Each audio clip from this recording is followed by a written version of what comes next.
সুপ্রিয় দর্শক, যখন ন্যায্য ডিএ আদায়ের দাবিতে দীর্ঘদিন ধরে আন্দোলন চালিয়ে যাচ্ছে সরকারি কর্মচারীরা, তখন ডিএর মতো একটি গুরুত্বপূর্ণ মামলার শুনানি সুপ্রিম কোর্টে প্রায় 14 বার পিছিয়ে গিয়েছে। এই নিয়ে দেশের বিচার ব্যবস্থা প্রশ্নের মুখে পড়েছে যে কেন ডিএর মতো একটি গুরুত্বপূর্ণ মামলার শুনানি বারবার পিছিয়ে যাবে। হতাশাগ্রস্ত হয়েছে সরকারি কর্মচারীরা। আর তখনই দিল্লি হাইকোর্টের এক বিচারপতির বাড়ি থেকে বস্তার বস্তা টাকা উদ্ধার হয়েছে, জানিয়ে একেবারে শোরগোল পড়ে গিয়েছে। আর এই টাকা কোথা থেকে এলো, নিজেকে বাঁচাতে মুখ খুলেই বিস্ফোরক দাবি সেই বিচারপতি জাস্টিস বর্মার। আর জানিয়ে গোটা দেশ জুড়ে একেবারে তোলপাড় পড়ে গিয়েছে। কি জানিয়েছে ওই বিচারপতি দর্শক, জানাবো আজকের এই প্রতিবেদনে আপনাদেরকে। আপনারা জানেন, কিছুদিন আগেই এই দিল্লি হাইকোর্টের বিচারপতি জাস্টিস বর্মার বাড়িতে আগুন লেগে গিয়েছিল। তখন এই বিচারপতি জাস্টিস বর্মা বাড়িতে ছিলেন না। তার বাড়ির আত্মীয় স্বজন দমকলে খবর দেয়। তারপরই আগুন নেভাতে আসে দমকল বাহিনী এবং আগুন নেভাতে গিয়ে এই দিল্লি হাইকোর্টের বিচারপতি জাস্টিস বর্মার বাড়ি থেকে বস্তার বস্তা টাকা উদ্ধার হয়, যা দেখে চক্ষু ছানা বড়া হয় ওই দমকল কর্মীদের। তারপরই দিল্লি পুলিশে খবর দেওয়া হয়। এরপরই এই নিয়ে সুপ্রিম কোর্টের প্রধান বিচারপতি জাস্টিস খান্নার কাছে খবর যায়। কিন্তু সুপ্রিম কোর্টের প্রধান বিচারপতি জাস্টিস খান্না তড়িঘড়ি পদক্ষেপ নিলেও এই নিয়ে সেই রকম বড় কোনো পদক্ষেপ নেয়নি, যা নিয়ে সুপ্রিম কোর্টের বিচারপতির ভূমিকাও প্রশ্নের মুখে উঠেছে। কারণ কোনো নেতা মন্ত্রীদের বাড়ি থেকে যদি এই রকম বস্তার বস্তা বা কাঁড়ি কাঁড়ি টাকা উদ্ধার হতো, তাহলে সাথে সাথে তাকে গ্রেপ্তার করা হতো।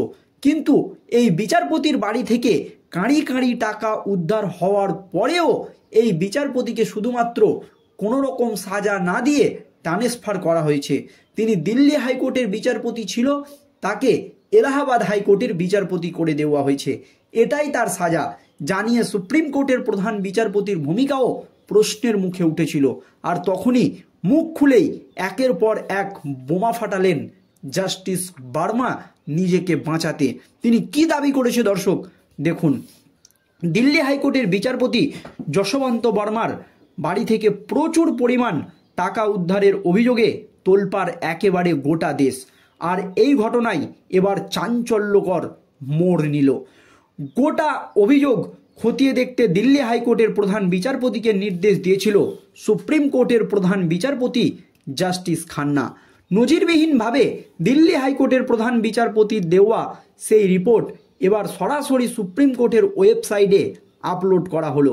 বিচারপতি বর্মার বাংলোর যে স্টোর রুম থেকে প্রচুর পরিমাণে টাকা উদ্ধার হয়েছে বলে অভিযোগ, সেই স্টোর রুমের ছবি ও ভিডিও সুপ্রিম কোর্টের ওয়েবসাইটে ইতিমধ্যেই আপলোড করা হয়েছে বলে সূত্রের খবর।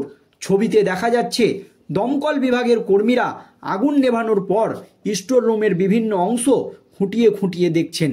আর তাতেই দেখা যাচ্ছে প্রচুর সংখ্যক নোটের মতো দেখতে পোড়া সামগ্রী মেঝেতে পড়ে রয়েছে, সেগুলি সরিয়ে দেখছেন দমকল কর্মীরা। এই ছবি ও ভিডিওটি 14 তারিখের অর্থাৎ দোলের দিনের। বিচারপতি বর্মার বাড়িতে যখন আগুন লাগে, খবর পেয়ে সেখানে পৌঁছায় দমকল, তারা আগুন নেভায়। এটি সেই সময়ের ছবি। 15 তারিখ এগুলি দিল্লি হাইকোর্টের প্রধান বিচারপতি DK উপাধ্যায়কে পাঠান দিল্লি পুলিশ কমিশনার সঞ্জয় আরোরা।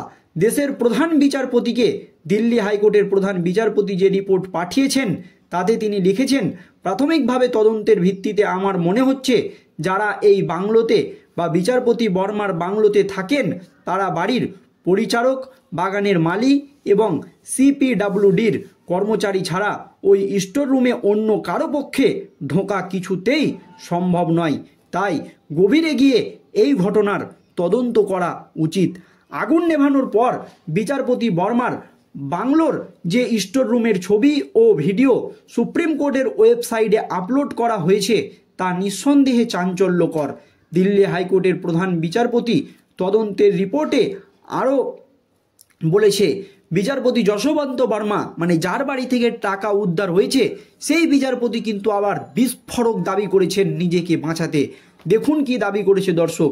তার বাংলোর আউট হাউসের স্টোর রুমে তিনি বা তার পরিবারের কোনো সদস্য কখনোই কোনো টাকা রাখেননি। তিনি বলছেন যেখান থেকে টাকা উদ্ধার হয়েছে, যে স্টোর রুমে কারো ঢোকা সম্ভব নয়, সেই স্টোরে নাকি তিনি বা তার বাড়ির ফ্যামিলি কেউই টাকা রাখেনি। এই বিস্ফোরক দাবি করেছেন যশবন্ত বর্মা।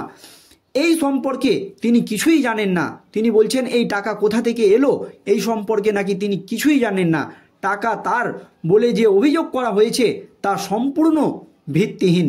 বিচারপতি বর্মা আরও দাবি করেন তাকে বদনাম করার লক্ষ্যে এটা একটা পরিকল্পিত ষড়যন্ত্র। তার একটা নামডাক রয়েছে, তাকে বদনাম করার জন্য পরিকল্পনা করে তার বিরুদ্ধে একটি ষড়যন্ত্র করা হচ্ছে। এই বিস্ফোরক দাবি করেন নিজেকে বাঁচাতে জাস্টিস বর্মা। তবে তদন্তের রিপোর্টে দিল্লি হাইকোর্টের প্রধান বিচারপতি জানিয়েছেন, বিচারপতি যশবন্ত বর্মা তাকে বলেছেন 14 তারিখ যখন আগুন লাগে তখন তিনি ভোপালে ছিলেন। মেয়ের কাছ থেকে আগুন লাগার খবর পান। যখন দিল্লি হাইকোর্টের প্রধান বিচারপতি বর্মাকে আগুনে পুড়ে যাওয়া স্টোর রুমের ছবি দেখান, তখন বিচারপতি বর্মা আশঙ্কা প্রকাশ করেন যে তার বিরুদ্ধে গভীর ষড়যন্ত্র করা হয়েছে। বিচারপতি যশবন্ত বর্মার বাড়ি থেকে প্রচুর পরিমাণে টাকা উদ্ধার হয়েছে। যে অভিযোগ উঠেছে তার পূর্ণাঙ্গ তদন্তের জন্য 3 সদস্যের কমিটি গঠন করা হয়েছে, যাতে দেশের প্রধান বিচারপতি সঞ্জীব খান্না, সেই তদন্ত কমিটিতে রয়েছে পাঞ্জাব ও হরিয়ানা কোর্টের প্রধান বিচারপতি সিল নাগু, হিমাচল প্রদেশের হাইকোর্টের বিচারপতি GS সান্ধিওয়ালিয়া এবং হাইকোর্টের বিচারপতি অনু শিব রমন। বিচারপতি যশবন্ত বর্মাকে আপাতত বিচার সংক্রান্ত কোনো কাজ না দেওয়ার জন্য দিল্লি হাইকোর্টের প্রধান বিচারপতিকে নির্দেশ দিয়েছেন দেশের প্রধান বিচারপতি। আর এই নিয়ে কিন্তু দেশের বিচার ব্যবস্থা একেবারে প্রশ্নের মুখে পড়ে গিয়েছে। খোদ এই নিয়ে আশঙ্কা প্রকাশ করেছেন দেশের উপরাষ্ট্রপতি জগদীপ ধনকর। তিনি বলেছেন এই টাকা যদি এখন কোনো নেতামন্ত্রীর বাড়ি থেকে উদ্ধার হতো তাহলে এইটা দ্রুত ছড়িয়ে পড়তো, কিন্তু আমরা সঙ্গে সঙ্গে এই ঘটনার কথা জানতে পারিনি কেন? এই নিয়ে উদ্বেগ প্রকাশ করেছেন দেশের উপরাষ্ট্রপতি জগদীপ ধনখড়। দর্শক, এই আবহে যখন একাধিক মামলায় দীর্ঘদিন শুনানি পিছিয়ে যাচ্ছে, হতাশ হচ্ছে সরকারি কর্মচারী থেকে শুরু করে মামলাকারীরা, তখন বিচারপতিদের বাড়ি থেকে এইভাবে টাকা উদ্ধার হওয়ায় তারাও কিন্তু আশঙ্কা প্রকাশ করছেন যে ডিএ মামলা নিয়েও তাহলে এইরকম কোনো ষড়যন্ত্র হচ্ছে না তো? শুধু তাই নয়, এই যে বিচারপতি যে রায়গুলো দিয়েছে সেই রায়গুলো খুঁটিয়ে দেখে আবারও তদন্ত করারও কিন্তু দাবি ইতিমধ্যেই তুলে দিয়েছে কংগ্রেসের একাধিক হেভিওয়েট নেতৃত্ব। আর এই নিয়ে কিন্তু এখন রাজ্য রাজনীতি একেবারে তোলপাড়। দর্শক, এই নিয়ে আপনাদের মতামত জানাবেন। ধন্যবাদ।